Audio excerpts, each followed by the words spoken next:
Hola, buenas tardes, ¿cómo andan? Mi nombre es Facundo Retamar, soy analista de fútbol y en esta ocasión vengo a presentarle el informe de un equipo rival. Si bien he tomado como ejemplo al equipo Boca Juniors de la Liga Argentina, tengamos en cuenta que esto es un informe que se puede aplicar a cualquier equipo y sí presento algunas informaciones generales. Sé que el informe puede llevar un montón de mayor información, pero bueno, lo que busco y lo que se busca hacer con esto es ser un poco bastante objetivo con la información que le vamos a entregar a nuestro cuerpo técnico y así cuando se genere la charla del plan de juego contra nuestro rival podamos explayarnos un poco más. Así que tengan en cuenta que cada diapositiva va a tener lo que yo considero justo y necesario para saber del rival en distintas áreas o facetas del juego,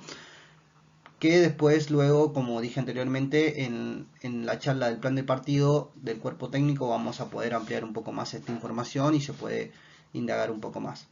Tengan en cuenta también que el informe puede llevar videos e imágenes, pero bueno, en esta ocasión no puedo presentarlos ya que como es el análisis de un equipo de primera, por cuestiones de imagen y visual no podemos mostrarlo. Pero también se les pueden agregar videos e imágenes con algunos análisis sobre ellos para poder ver las facetas o errores o pequeños y grandes detalles de nuestro rival a enfrentar. Así que sin más preámbulos, espero que les guste este informe y les sirva como ejemplo para poder crear el suyo.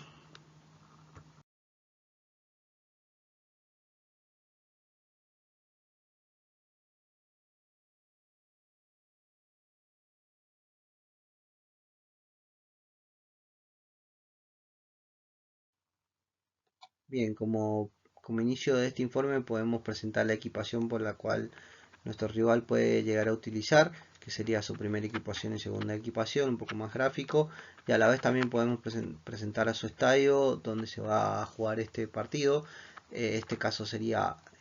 la localidad del Club Atlético Boca Juniors en el estadio La Bombonera. Podemos presentar sus características de que es un césped natural, esto también es importante destacarlo, más que nada porque casi todas las ligas son de césped natural, pero por ejemplo las ligas de Estados Unidos o algunas canchas de Brasil utilizan un césped un poco más artificial. También las dimensiones de dicho campo de juegos, la cantidad de espectadores que posee esta cancha y también destaco acá que es una afición eufórica. Esto está bueno destacarlo más que nada para saber el marco en el cual se va a jugar este partido. Bien, en esta diapositiva podemos presentar al director técnico actual del club, que es Fernando Gago en este caso, donde podemos observar y poner algunas características generales de él, en la cual podemos destacar que es argentino, de 38 años, que realizó su licencia de director técnico en la institución ATFA, que es la que entrega las licencias en el fútbol argentino, y luego podemos poner algunas referencias numéricas de su cargo, en el cual por ejemplo podemos poner que lleva 11 partidos ganados, 6 empatados y 5 perdidos con el equipo, y al promedio de la fecha le da 1,7. A la vez podemos poner su formación habitual, que es la que con la cual él más se siente cómodo trabajando, el estilo de juego que genera tenencia y juego de transición, y lleva 136 días en el cargo. Acá no me parece muy importante explayarme tanto en las características del director técnico, ya que se busca ser un poco más objetivo, pero bueno, dependiendo de la persona, la liga y demás, podemos explayarnos aún más.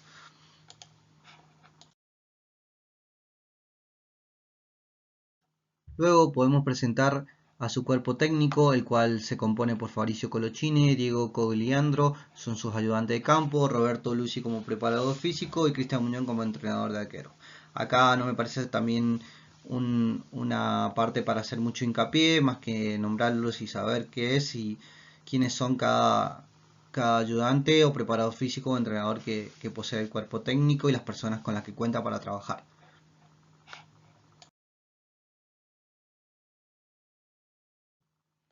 Bien, ahora podemos presentar la tabla de posiciones en la cual el equipo rival se encuentra actualmente previo a nuestro partido con ellos. Podemos ver que el Club Atlético Boca Juniors en este momento se encuentra cuarto de la zona A del fútbol argentino con 14 puntos, 7 partidos jugados, 4 ganados, 2 empatados y 1 perdido. Esto es un poco más numérico y cuantitativo para tener en observación a nuestro rival. También podemos agregar un poco de gráfica en cuanto a su rendimiento y posicionamiento en cuanto a la jornada del campeonato 24-25 previo a nuestro encuentro con el rival. Esto está bueno para hacerle un poco más gráfico al posicionamiento y al movimiento que ha estado realizando nuestro rival. A su vez también podemos presentar su plantilla de jugadores para el año 24-25 del Club Atlético Boca Juniors, en la cual me parece importante destacar las posiciones que van ocupando cada uno, su edad y su nacionalidad, como para ver un poco el perfil y la generalidad que tiene el jugador de hoy en día en la plantilla de Boca. Esto hace que visualmente podamos ver y comparar las edades junto con sus puestos para cada jugador y para cada plantilla. Entonces esto nos da una referencia de que, por ejemplo, el Club Atlético Boca Juniors tiene un híbrido de edades de jugadores muy jóvenes que están saliendo a jugar en clubes de primera, un gran club de primera, y a la vez tiene jugadores de gran experiencia también internacionales, lo que hace es que sea una muy linda mezcla de jugadores y de plantillas para poder elegir en este caso de Fernando Gago.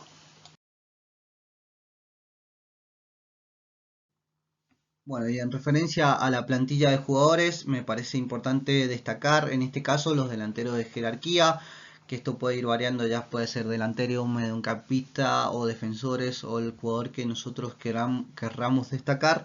Yo en este caso puse los delanteros de jerarquía como son Edison Cavani y Miguel Merentiel, los cuales hoy en día tienen un gran presente en el Club Atlético Boca Juniors. Me pareció importante destacarlos como para hacer un poco más hincapié en jugadores que pueden ser de gran influencia en el partido contra nuestro rival. También le agrego características cuantitativas y cualitativas de cada uno, donde acá podemos ver su promedio de partidos jugados, titulares, minutos, los goles y la asistencia, tanto de Edison Cavani como Miguel Merentiel. Características un poco personales que podemos poner que son delantero centro, tiene experiencia internacional y mundial, es el capitán. Acá con Miguel Merentiel podemos que es el doble 9, tiene experiencia internacional, es un poco más joven, de 28 años, nacionalidad uruguaya. Cavani de 37 años de Uruguay, su pie más hábil y un poco de características un poco más corporales y cuantitativas, como por ejemplo la casaca que usa es la número 10. Su estatura es de 1,84 y su peso es de 71 kilogramos. Lo mismo con Miguel Merentiel. Entonces acá esto nos hace un informe un poco más visual de los dos jugadores que yo en este caso considero un poco más influyentes o que pueden llegar a ser influyentes en nuestro partido contra el rival. Además también podemos destacar los refuerzos de jerarquía del año 2025, en los cuales podemos destacar 2, 3 o 4 jugadores o los que consideremos pertinentes para destacar a nuestro técnico. Yo en este caso destaqué a Carlos Palacios y André Herrera, que muestran bastante contraste en cuanto a la plantilla de jugadores y fueron dos refuerzos de jerarquías que a mi parecer fueron tomando bastante protagonismo en este equipo, en el cual es bueno Carlos Palacio, donde también de algunas características cuantitativas y cualitativas de cada jugador,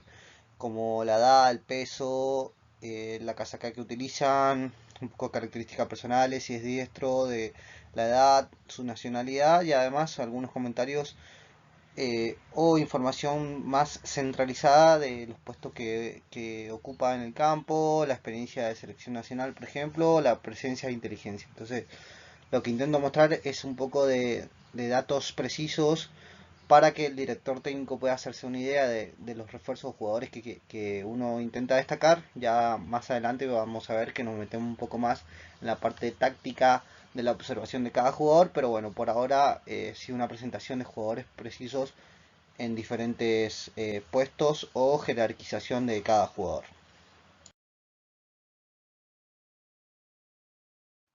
A su vez también podemos destacar la ficha individual de un jugador importante del equipo. En este caso yo elegí a Miguel Merentiel, ya que es uno de sus goleadores y quien está aportando bastante fútbol últimamente en el equipo Boca Juniors, donde destacamos algunas cualidades cuantitativas y cualitativas. Acá podemos poner que usa la número 18, mide 1,76, es diestro, uruguayo, de 29 años y como características un poco más subjetivas, la posición en la que juega, que es potente, inteligente, rápido, interno y externo, es de buen remate y es bastante temperamental. Después un poco más gráfico podemos destacar también sus cualidades, podemos poner un video highlight de sus habilidades o definiciones. Acá podemos poner gráficamente más o menos las zonas en las cuales le es muy cómodo jugar, y a la vez también podemos poner características cuantitativas que llevan el equipo, como por ejemplo los partidos jugados, los que lleva titulares, los de suplentes, los minutos, los goles, las tarjetas y demás.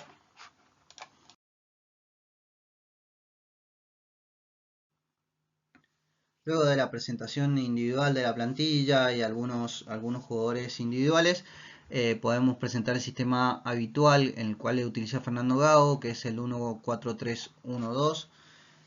en el cual podemos ver que juega con un enganche, 2-9, su capitán, y generalmente estos son los nombres que elige como titulares. Si bien va a ir variando, tanto a lesiones, rendimientos, etcétera, su característica o equipo más habitual sería este.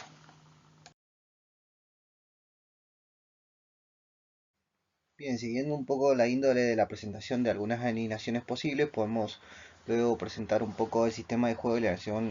alineaciones, la cual puede llegar a elegir Fernando Gago ante nuestro encuentro, donde acá también podemos agregar algunos pequeños grandes detalles, como son algunas flechitas en positivo verde, alguna estrella al jugador que viene teniendo una muy buena participación o viene siendo bastante destacado en los partidos o en el partido anterior. Y a su vez también podemos agregar una flechita, en este caso yo puse una negativa para Cavani, más que nada porque viene realizando algunos encuentros personales un poco más flojos, entonces son bastante detalles como a tener en cuenta, se pueden poner un poco más visual y hace que la idea general del equipo que puede llegar a presentar, más o menos los ánimos en los cuales algunos jugadores podemos centrarnos. También presento unos posibles cambios que puede llegar a realizar Fernando Gago en el encuentro. Son un poco dando la idea general de los cambios que viene realizando en algunos encuentros. Y a su vez también abajo podemos poner todos los jugadores que va a tener en cuenta en el banco de suplentes.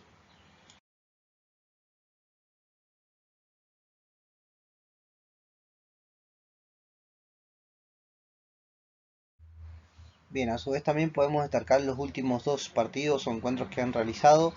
En este caso yo puse como ejemplo el partido de Boca Juniors contra Alianza Lima, que es el último partido por Copa Libertadores y su último partido de torneo local de fútbol argentino. Acá también destacamos más o menos las incidencias que tuvieron este encuentro, con algunos jugadores que tuvieron un poco de rendimiento negativo, algunas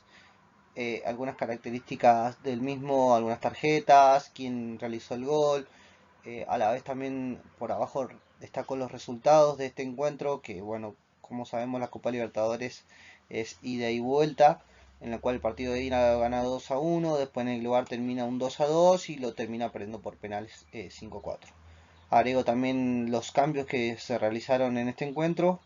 y destaco algunos comentarios que me parecen importantes sobre el encuentro. Entonces,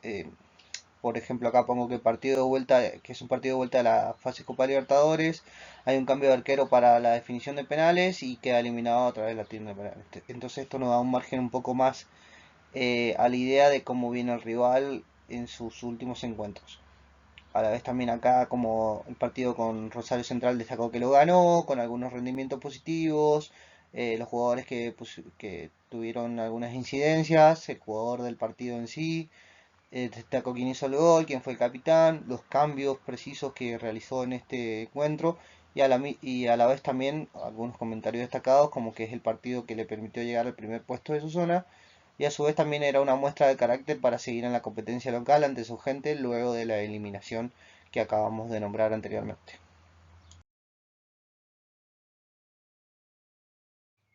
Bien, por consiguiente también podemos meternos un poco más, indagar un poco más en el último encuentro de nuestro rival.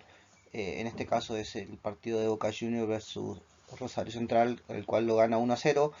donde lo mismo, podemos destacar un poco más visual los jugadores que tuvieron bien en este partido, el jugador que más o menos rindió un poco mejor que los demás, quién realizó el gol, quién tuvo rendimientos positivos, quién fue el capitán y un poco la formación o el esquema el cual fue presentando el director técnico. A la vez también presentamos los cambios con algunos minutos como para darnos referencia más o menos cuando viene realizando los cambios. Y a la vez también un poco un cuadro más visual y con colores y flechas en cuanto al rendimiento defensivo y ofensivo por cada carril. Quiere decir el carril izquierdo, el central o el derecho, más o menos en la parte defensiva, como por ejemplo en este es que tuvieron una actuación bastante regular. Y en cuanto al ofensivo, para hacerlo un poco más visual, podemos ver que la que mejor tuvo rendimiento fue la banda derecha y no tanto así la banda central. A la vez también ponemos algunos datos del partido que se pueden ir variando. Yo considero que los datos interesantes de este encuentro son la posesión, los tiros, los penales, los pases, los regates, tanto divididos en el primer tiempo como en el segundo tiempo, donde acá a simple vista y comparativamente en lo cuantitativo podemos ver que tuvo un mejor tiempo en cuanto a números que un segundo tiempo. A la vez también destaco un comentario, que es un poco el mismo comentario que realicé anteriormente, que fue un partido emocional para el equipo luego de la eliminación por la Copa Libertadores. Entonces esto nos da una referencia de cómo vino el rival ante su último encuentro.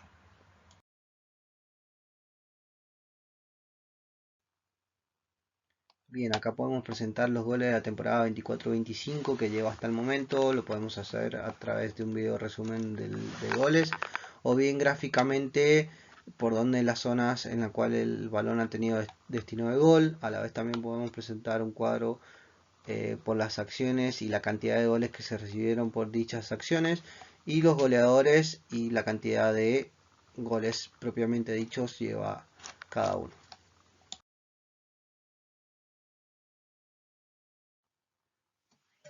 A su vez también podemos hacer lo mismo con los goles recibidos en la temporada 24-25, donde podemos poner un video bastante ejemplificador que muestre los goles como los recibió el Club Atlético Boca Juniors, o de manera gráfica en donde las zonas por las cuales entró el balón en contra de este equipo. A la vez podemos poner la tipología y la cantidad de goles que se recibieron y las posiciones de cada jugador en los cuales de los cuales recibieron, como por ejemplo de rival ha tenido más goles en contra de delanteros que de los extremos, que los medias puntas o que los centrales.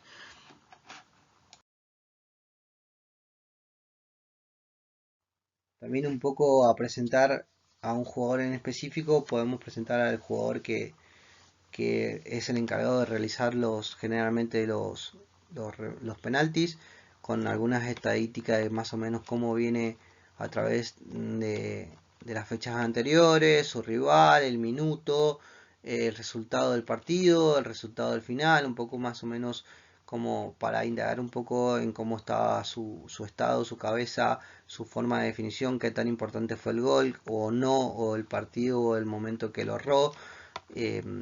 Algunas características cuantitativas de los que lleva lanzado, los que lleva marcado, los fallados, etcétera. Acá un poco más gráfico también donde patea y las zonas que tiene un poco más de referencia para patear, su pie dominante, el tiempo de lanzamiento que realiza, el movimiento si es una distancia corta o si toma una distancia larga, si realiza un repiqueteo o no, alguna característica personal que se le pueda ver estudiando un poco más que nada los penales anteriores y ver si tiene alguna distancia corta o una distancia larga. Su zona de seguridad, que acá podemos ver que es el lado derecho bajo, sin embargo no quita la posibilidad de que, por ejemplo, pueda definir arriba a la izquierda. Como podemos ver acá él tiene 7 goles, pero a la vez su zona de seguridad es abajo a la derecha. Eh, y podemos también destacar como comentario que cuál es el momento al cual realiza el remate, donde espera y observa el último lado donde va a mirar. Entonces termina siendo su remate generalmente una característica. No quiere decir que siempre patee donde va a mirar, pero sin embargo es un gesto personal que realiza en los penales.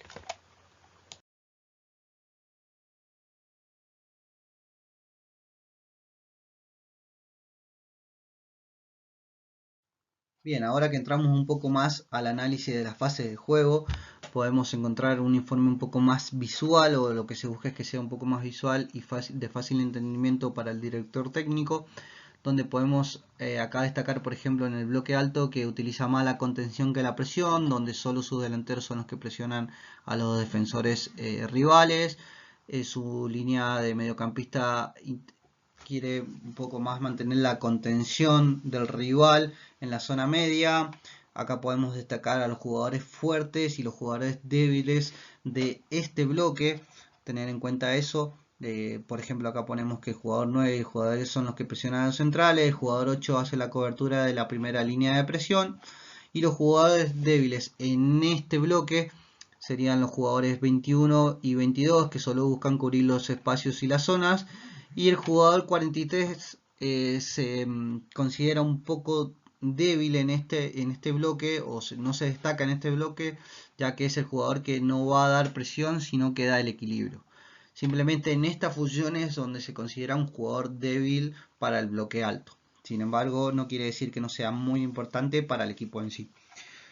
Acá también destaco un comentario donde la presión muy alta, la presión alta no es muy utilizada, solo los centrodelanteros buscan llevarla a cabo. Si el rival insiste en salir jugando, recién ahí el equipo va a acompañar con la presión, de lo contrario busca estar equilibrado en la zona media. Es un poco un informe o un comentario general de lo que cómo se mueve el equipo Boca Juniors cuando aplica el bloque alto.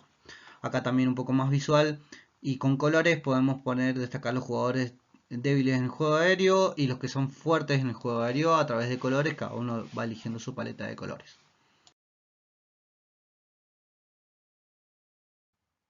Bien, acá en el bloque medio podemos observar que nuestro rival utiliza un poco más la estrategia de repliegue y el nivel de basculación, donde los laterales buscan replegarse para formar la línea natural de cuatro defensores. Los jugadores basculan en una zona media según la presión del jugador que va a marcar el número 8. A la vez también podemos destacar que el jugador 43 es el que respalda la toma de decisiones de este jugador, el cual él maneja tanto si es la presión o la espera o el quite de lo que sería el bloque medio. A la vez también podemos destacar acá los jugadores fuertes y los jugadores débiles,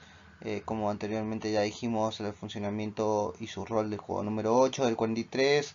y de los centrales, que en este caso yo destaco la función del número 6, que es una función de líbero en las jugadas de presión. Sin embargo, también el número 4 puede llegar a realizarlo y lo van alternando. Luego también destacamos un poco los jugadores débiles, más que nada débiles en el bloque medio, porque por ejemplo el jugador número 9 solo, y el 10 generalmente solo marcan esta zona, luego se desentienden del bloque medio y están un poco más concentrados, si juegan ellos dos, en el bloque alto para la transición en el ataque. Luego el jugador 23 y el jugador 17 son los que retroceden sin intentar presionar en el bloque medio, más que nada para poder acomodarse en la línea. No quiere decir tampoco que no lo realicen, sino no realicen la presión, sino que generalmente buscan ocupar primero la zona para luego salir al marcaje. También destacamos acá un poco como comentario que un poco de la generalidad de lo que queremos destacar del bloque medio, donde el jugador número 8 es el encargado de marcar la presión y en qué zona, y generalmente intentan cerrar los carriles internos para que el rival pueda atacar por las bandas. Luego podemos destacarlos acá con colores, el jugador que marca la presión y los que marcan las últimas líneas, pero bueno, podemos ir variando según lo que queramos destacar en este bloque.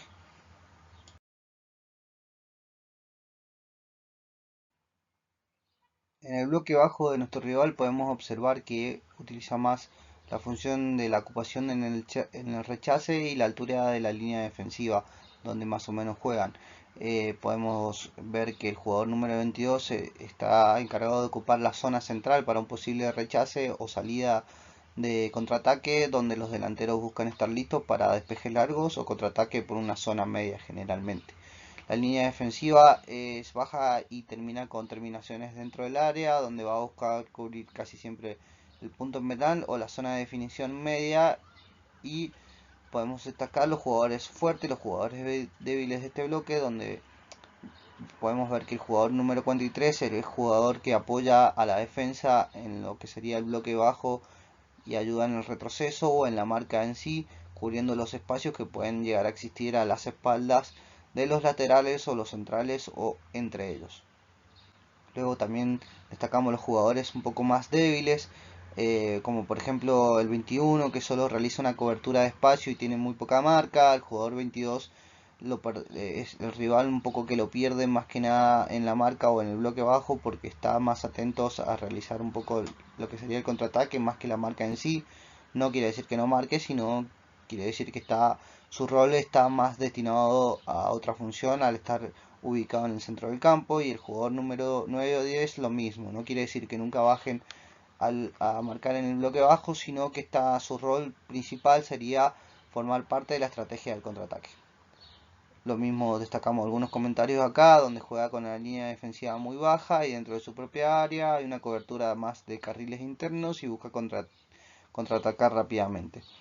También podemos destacar lo que es los jugadores débiles en juego aéreo y los que son fuertes en el juego aéreo.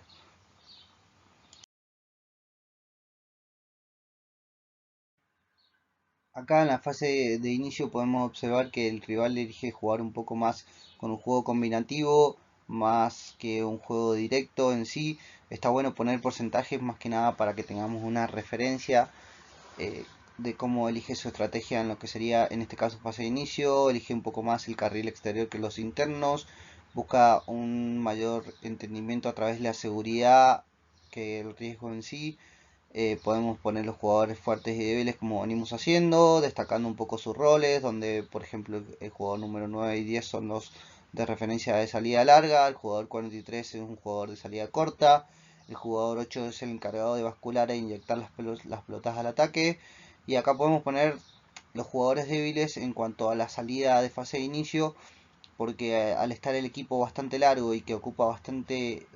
espacios en lo que sería el campo de juego,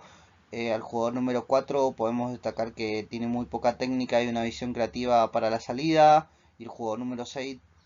ante la presión va a buscar despejar largo y no tanto una salida corta como puede tener en este caso. Lo que está bueno que pongamos en tema en porcentaje para que no creamos que siempre realiza la misma jugada o ante la presión el jugador este va a hacer, sino que es un porcentaje que puede llegar a realizar. Acá destacamos también que el rival en esta fase busca salir con el balón controlado, pero ante una buena presión va a buscar jugar en largo con sus centrales delanteros y buscan ganar lo que sería la segunda jugada. Podemos destacar visualmente los pases tantos largos o cortos que realizan, un poco la basculación y quiénes son los encargados de realizar cada situación o para dónde puede ir los pases orientados o dónde se va a jugar. Recordemos también que es un juego de movimiento y todo esto puede variar, pero las generalidades es que podemos encontrar en este equipo en fase de inicio son un poco más, las podemos poner un poco más visuales, como por ejemplo que el 6 casi siempre juega lo que es para la derecha, el que más se relaciona con el volante interno es el número 4 más que el central derecho, y podemos también destacar que el arquero posee un muy buen pie para poder salir hasta arriba con un pelotazo largo, o bien posee las cualidades de salir corto con sus tres opciones.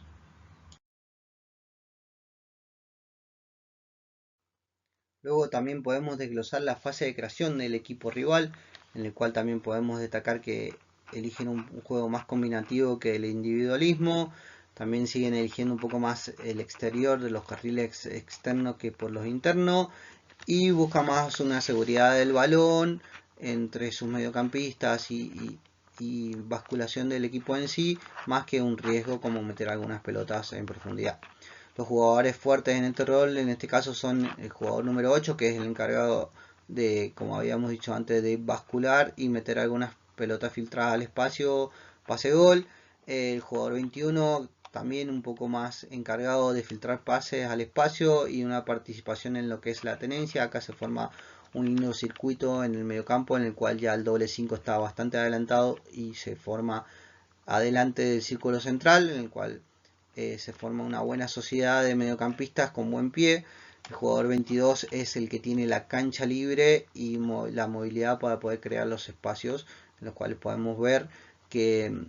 que acá se realiza una buena sociedad de mediocampistas. A la vez también podemos destacar los jugadores de proyección, que son generalmente los dos laterales, donde su lateral derecho y lateral izquierdo terminan subiendo hasta casi la línea de córner o la línea de córner en sí, o también en algunas ocasiones pueden atacar al espacio. Acá también destacamos un comentario donde busca tener mayor tenencia sin arriesgar, utiliza la basculación para el movimiento interno y poder crear espacio para la subida de sus laterales. También podemos destacar los jugadores que manejan la basculación a través de colores y jugadores de buena técnica.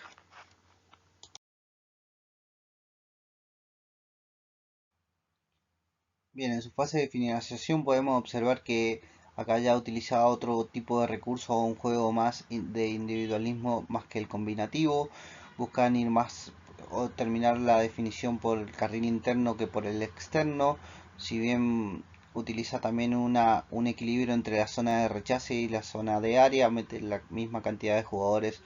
para ocupar este sector de fase de finalización, donde destacamos que los jugadores fuertes son el jugador número 23 y 17, los cuales llegan en carrera con una buena proyección a través de la fase de creación para poder centrar y terminar por el carril interno. Luego tenemos que los jugadores 9 y 10 son los clásicos definidores de cada jugada. El jugador 43 es importante en esta fase de finalización, ya que es el jugador que hace una cobertura total del ataque y le da equilibrio en cuanto a retrocesos si el rival, en este caso nosotros,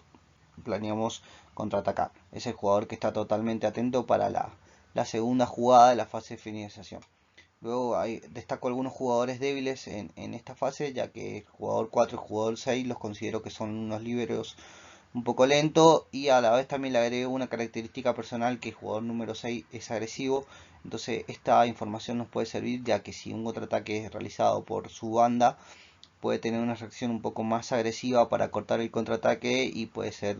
de alguna sanción, la cual nos pueda servir. Destacamos también como comentario que el rival busca la utilización por las bandas y con la terminación de la jugada con el centro de área. Posee 3 jugadores internos de gran pie para filtrar los balones o bien rematar a media distancia, que son los destacados que tenemos acá.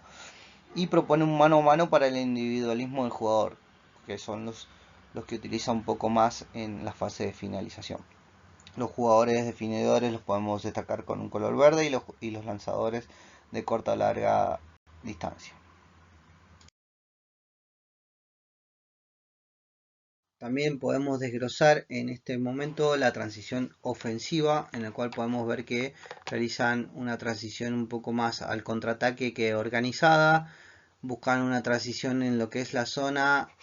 por donde se va a mover el balón y no tanto el cambio de zona. Sin embargo es un 60-40, por eso también está bueno ponerlo en porcentaje, porque para tener en cuenta que no siempre es que elige un ataque organizado o un contraataque directo y demás, sino que va realizando en diferentes porcentajes las diferentes acciones. Sí destaco mucho acá que se busca robar en la zona media, por lo cual presentamos un cuadro un poco más que marque un poco más la zona media donde se realiza el quite o donde busca realizar el quite. Y acá también podemos poner algunos roles y los jugadores lanzadores y los jugadores descolgados. Por ejemplo, acá destacamos que el 21 y el 22 son opciones de salida corta para el doble 5. El jugador número 8 va a ser la salida del carril central, y el número 43 generalmente, que en este caso es Milton Delgado, es el que inicia la jugada de transición ofensiva. Obviamente si el balón está robado en zona media, generalmente siempre se le devuelve el balón para poder iniciar un poco más organizado el ataque. Luego los jugadores descolgados de esta transición son el jugador 9 y el jugador 10, que sí forman parte, pero están descolgados en cuanto a la creación de esta fase, sino que van un poco más al ataque directo. Luego también podemos destacar lo que destacábamos antes, la proyección por las bandas de sus laterales. Acá también destacamos como comentario un poco lo que acabamos de explicar, que el rival busca recuperar en la zona media baja, y ante esto el balón siempre va a pasar por el 5 natural, el cual va a decidir si va a ser un ataque organizado o bien un poco más directo con algún pase filtrado y demás, depende el carril o el jugador por el cual intente llevar el juego. Ante la recuperación también nos encontramos con que el equipo muy adelantado y el rival va a buscar un pelotazo largo hacia las bandas.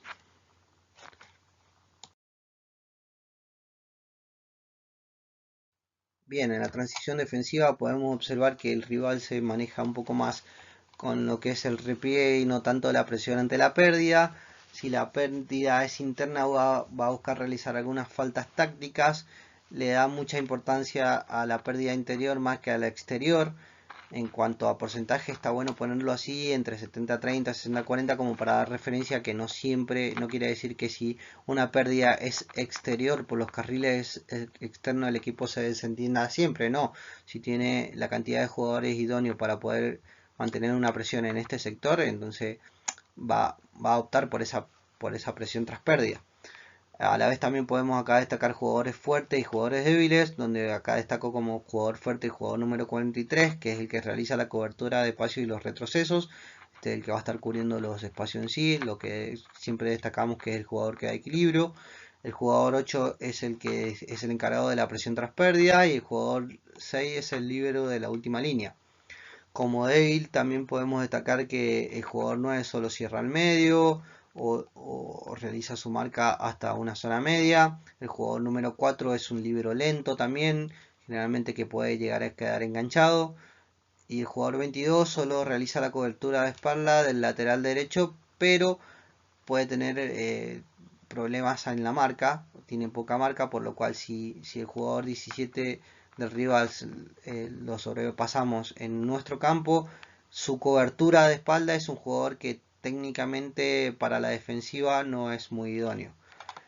Acá también destacamos que el rival en transición defensiva utiliza a su mediocampista en la presión tras pérdida y la línea defensiva busca un repliegue rápido de su lateral ya que juegan adelantados y lanzados al ataque.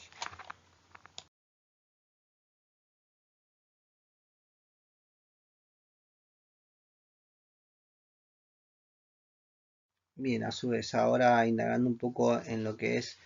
las acciones a balón parado, podemos poner algunas características generales. También se pueden ir acompañadas en videos, pero bueno, recordemos que por el momento no les puedo mostrar algunos videos de estas acciones, más que nada por el derecho de uso de imagen. El córner ofensivo en este caso podemos poner los posibles lanzadores, que Kevin, en este caso son Kevin Zenón, Ander Herrera y Carlos Palacio, y las referencias en el área, lo cual también podemos poner un poco más gráficamente. Acá en esta ocasión podemos observar que generalmente el pateador del lado izquierdo es zurdo, donde la pelota haga una parada contraria a la salida del arquero, y los jugadores referencia del área puedan atacar al espacio, como Edison Cavani que ataca el primer palo, los dos centrales que pueden atacar el carril interno o externo y el jugador 9 ya de referencia que es Milton Jiménez está en el área chica ya esperando un ataque más directo. Acá también podemos destacar algún comentario de esta fase en el cual ponemos que el rival utiliza casi siempre un lanzador zurdo, que en este caso es el 22, el envío de referencia es el punto penal o bien el primer palo, y deja dos jugadores para una segunda jugada o posibles rechaces, los cuales van a contar con un buen pie generalmente, que es como en este caso es Carlos Palacio o Banda Herrera, los dos jugadores y refuerzos de jerarquía que comentábamos anteriormente, entonces quedan en una zona tanto de remate como de rechace del rival, que en este caso de nosotros, y la línea defensiva como juega bastante adelantada y deja al subir a sus centrales a cabecear, deja a sus jugadores más rápidos o más idóneos para la vuelta.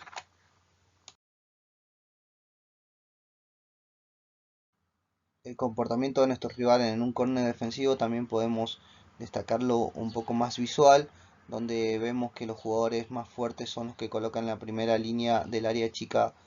cubriendo un poco más la marca individual de cada jugador o de cada rival, y pone a sus mejores jugadores en esta área, lo que serían jugadores fuertes como Cavani, Bataglia o Rojo, y pone a los jugadores más débiles en una segunda línea de marca, en la cual realizan ahí un poco más el marcaje en zona más que al jugador o personal. También destacamos que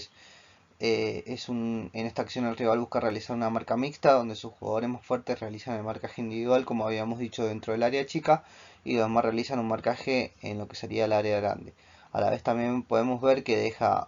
un jugador en lo que sería la media luna para una segunda jugada y tres jugadores en contra, los cuales son rápidos y de buen pie, que eso también podemos destacarlo, en el cual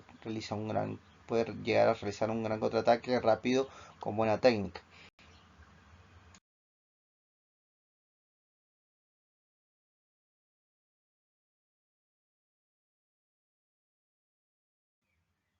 Bien, como diapositiva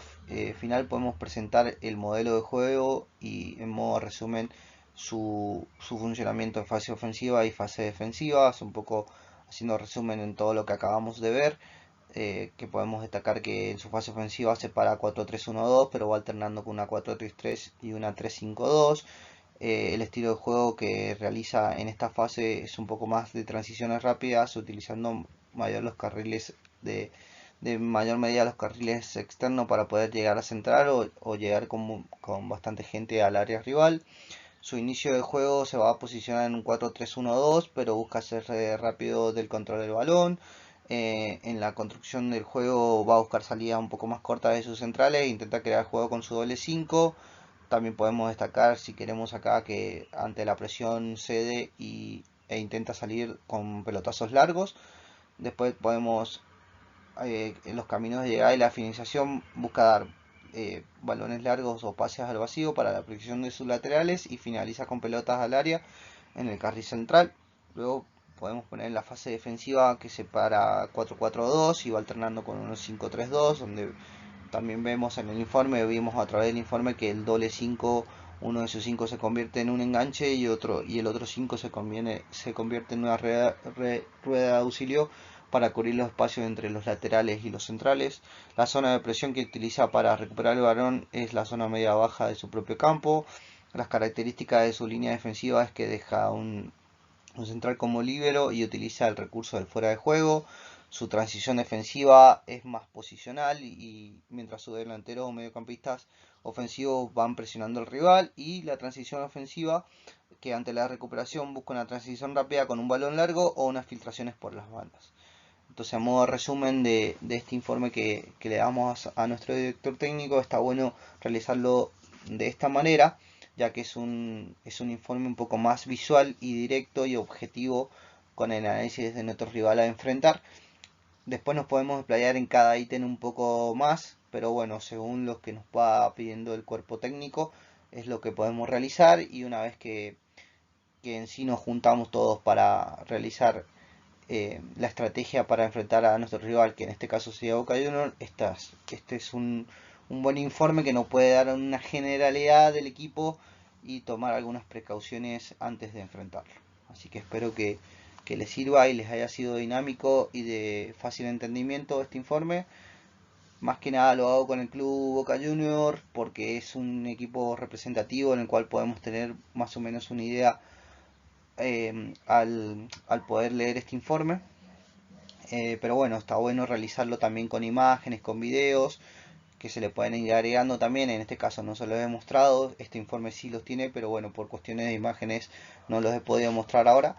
Pero tengan en cuenta también que se pueden agregar algunas imágenes o videos de cada funcionamiento, de acciones a balón parada, de transición defensiva, de córner, de penales. Se pueden dar observaciones y también nos podemos explayar más en cada situación o en cada sistema de juego que el director técnico nos pida destacar.